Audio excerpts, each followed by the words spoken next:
نکاح کا دینی اثر کیا ہے اور اس کی دینی اہمیت کیا ہے؟ نکاح کا براہ راست تعلق آدمی کے ایمان سے ہے۔ اللہ کے نبی صلی اللہ علیہ وسلم فرماتے ہیں من تزوج فقد استکمل نصف الایمان فلیتق اللہ فی النصف الباقی، کہ جس آدمی نے نکاح کیا اس نے اپنے آدھے ایمان کو مکمل کر دیا، اس کا آدھا ایمان پکا ہو گیا۔ فلیتق اللہ فی النصف الباقی، اب وہ اپنے آدھے بچے ہوئے ایمان میں اللہ سے ڈرتا رہے۔ انسانی زندگی کے دو پہلو ایسے ہیں جن میں گمراہی کا امکان بہت بڑا ہوا ہوتا ہے، جن کے بگاڑ کی وجہ سے آدمی کا ایمان بگڑتا ہے۔ ایک آدمی کے پیٹ کی ضرورتیں ہوتی ہیں اور ایک آدمی کی شہوتوں کی ضرورتیں ہوتی ہیں۔ ان دو چیزوں کی وجہ سے آپ دیکھیں گے کہ سارے سماج میں بگاڑ پیدا ہوتا ہے۔ مال اور فرج یا شہوت جس کو آپ کہتے ہیں، ان دو چیزوں کی بنیاد پر دنیا میں بگاڑ پیدا ہوتا ہے۔ مال کی دوڑ میں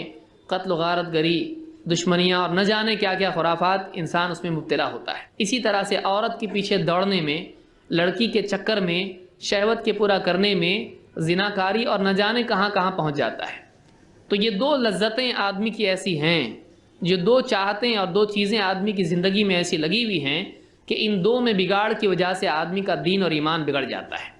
لہٰذا جو آدمی نکاح کر لے، شہوتوں کے راستے سے وہ اپنے دین کی حفاظت کر لیتا ہے۔ اب بچا تجارت کا معاملہ اور دوسرے معاملات، تو اس میں آدمی کو کہا گیا کہ وہ اپنے باقی بچے ہوئے دین میں تقوی اختیار کرے اور اس کی حفاظت کی کوشش کرے۔ تو نکاح آدمی کے شہوت کے سلسلے میں دین کی حفاظت ہے، اور حدیثوں میں بھی آیا ہے کہ آدمی جب نکاح کر لیتا ہے تو اس کی نگاہ جھک جاتی ہے، اس کی نگاہ کی حفاظت ہو جاتی ہے۔ تو نکاح یہ ایمان کی حفاظت ہے۔ اس حدیث کو امام الطبرانی نے الاوسط میں روایت کیا اور یہ حدیث حسن درجے کی ہے۔